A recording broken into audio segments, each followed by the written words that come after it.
বাঁশ দিয়ে কাপড় পর্যন্ত হয়, বাঁশ দিয়ে এখন টাইলস তৈরি হচ্ছে, প্লেট তৈরি হচ্ছে, কাপ তৈরি হচ্ছে। টাইলস তো উন্নত মানের টাইলস হয় বাঁশ দিয়ে, কাগজ তো তৈরি হয়, সেটা আমরা সবাই জানি। জন্ম থেকে মৃত্যু পর্যন্ত বাঁশের প্রয়োজন সব জায়গাতে আছে। বাঁশ চাষ খুব লাভজনক ব্যবসা, কারণ এটা একবার লাগালে আপনার চলতেই থাকবে বছরকে বছর, এটার কোনো শেষ নাই। বাঁশ নিয়ে কাজ করার অনুপ্রেরণা আসলাম 68-এ, আমার দাদু মারা যায়। ওই সময় আমাদের বাঁশের একটু খুব সমস্যাই ছিল, তো ওই চাচাদের বাঁশ নিয়ে দাফন কাফন করা হয়েছে। তখন থেকে আমার মাথার মধ্যে একটা কাজ করলো যে আমার যেমন সমস্যা, সারা বাংলাদেশে হাজার হাজার লোকের এই সমস্যাটা আছে, এই সমস্যা দূর করা যাবে কেমন। তখন আমি ওই এটা করি, বাঁশ প্রত্যেক বছরে কাটিয়ে আনি, ওই কিছু অংশ করি, কাটি লাগাই, দাঁড় করিয়ে দেখি যে 11 বছর পর্যন্ত আমি ফেল হয়েছি, হয়নি বাঁশ। তারপরে আমি ওই 12 বছরের একদিন আমি রাতে চিন্তা করলাম যে এতদিন তো দাঁড় করি লাগালাম, এবার একটু শোয়ে লাগে দেখি কি অবস্থা হয়। পরে আমি বাঁশটা শোয়ে যখন লাগাইলাম, লাগানোর 10-12 দিন পরে দেখি যে বাঁশ গাছ ওটা শুরু হয়ে গেল। প্রসেসটা হলো, প্রথমে বাঁশ ঝাড়ে যাবো, বাঁশ ঝাড়ে যা 1 বছরের নিচে চলবে না, 2 বছরের উপরে চলবে না, এইরকম বয়সের বাঁশটা আমি আইডেন্টিফাই করে নিয়ে ওটা গোড়া কেটে নিয়ে ওর সঙ্গে যে কঞ্চিগুলো থাকে, কঞ্চিগুলো ভালো একটা হাতের দিয়ে এক চোটে কাটি ফেলি। কাটি ফেলার পরে 2 গিরের মাঝখানে করাত দিয়ে কেটে নিই। করাত দিয়ে কেটে নিয়ে দেখা যাবে যে যতটা কাটিং হবে, প্রত্যেকটা কাটিং আমরা আবার পানিতে একটু ডুবিয়ে নেব। তাহলে বাঁশটাকে আঘাতপ্রাপ্ত হয়েছে যেহেতু, আর একটু অক্সিজেন ওখান থেকে পাবে। বাঁশগুলা পানিতে ডুবি নিলাম, নেওয়ার পরে এখন আমরা যে খড় দিয়ে বাঁশগুলা ঢেকে দেবো, খড় দিয়ে ঢেকে দেবো।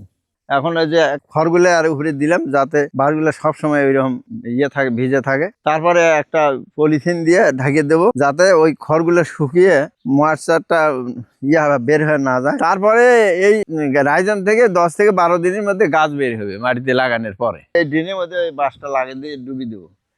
এখন এই যে কাটিং লাগাচ্ছি, আর যে চোখটা উপরের দিকে দিয়া কাটিংটা লাগাতে হবে। এখন 10 থেকে 12 দিন পরেই দেখা যাবে যে রাইজম থেকে বাঁশ গাছ ওটা শুরু হয়ে গেছে।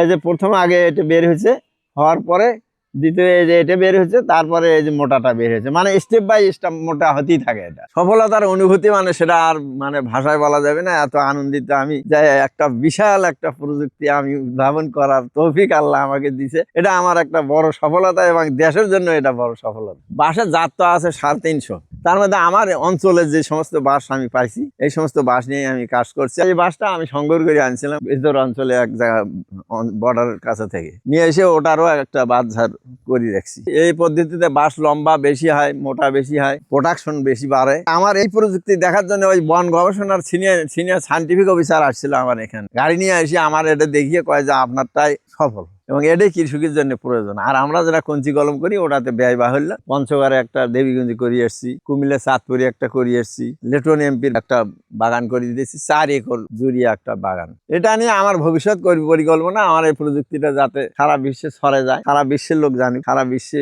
এই প্রযুক্তিতে উন্নয়ন করতে পারে। কারণ আমাদের দেশের চেয়ে বাইরের দেশে বাঁশের চাহিদা খুবই বেশি, ওরা ইন্ডাস্ট্রি গুলোতে বাঁশ ব্যবহার করে বেশি। শুধু একবার বাঁশ বাগান যখন করা হবে, তখন মাটির নিচে ওই বালাইনাশক ওষুধ আছে, এগুলা মাটির সঙ্গে মিশিয়ে দিয়ে তারপরে জমিতে কয়েকদিন 6-7 দিন রাখার পরে আমরা জমিতে বাঁশ লাগাবো। কেউ যদি বাঁশের ঝাড় করতে চান তাহলে আমার সঙ্গে যোগাযোগ করবেন। আমার মোবাইল নাম্বার দিচ্ছি 01716244678।